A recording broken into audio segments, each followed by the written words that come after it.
मुक़ाबिलो आहे मुंहिंजो नंढी अंबड़ी जी पाइदान खोखड़ी आहे। उन अंबड़ी जी खोखड़ी में ॿार हिनखे कटे आया आहिनि। हिन जो जेको मथियों हिसो आहे तक़रीबन इंच जो कटे छॾियो अथनि।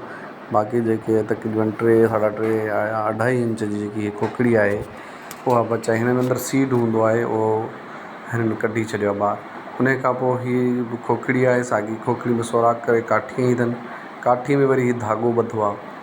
हीउ धाॻो ॿधी हिनखे माना काठी एतिरी आहे जो हुन खोखड़ी जे इन हिसे सां टच न थिए। धाॻो विझी ऐं हिनखे उबते हथ ते वटि ॾिनो।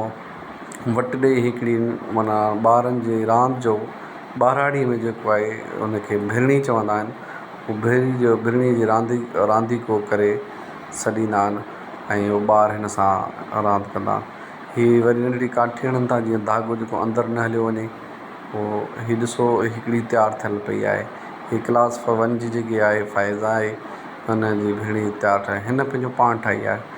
ॿार हिन तरीक़े सां हिनखे हलाइनि था ऐं इंजॉय कनि था।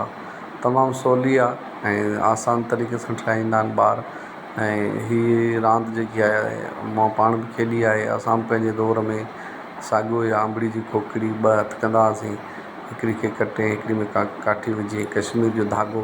हीअ कश्मीर जो धाॻो उहो आहे जेको कटे में निकिरंदो आहे। हाणे हीअ साॻी उहा ई आहे जेके अरशद ठाही पई, उहा ठही तयारु थी चुकी आहे ऐं हीअ हुन सां रांदि खेॾे थो पियो। ॿारहाड़ी जा ॿार इंतिहाई टैलेंटेड ॿार आहिनि ऐं इंतिहाई नयूं शयूं ठाहींदा आहिनि। ऐं पर बदक़िस्मती सां इहा आहे गवर्नमेंट जा जेके स्कूल आहिनि उन्हनि खे एतिरियूं सहूलियतूं नथियूं मिलनि ऐं सहूलियतूं न मिलण जे करे ॿार पोइ हिते धिकिजी वञनि था। अहिड़ियूं शयूं शायदि ॿियनि किथे मुल्कनि में हुजनि त ॿार अलाए किथे न अॻिते निकिरी वञनि। ऐं आख़िर में चवंदुसि त मुंहिंजो चैनल खे सब्सक्राइब कंदा। महिरबानी।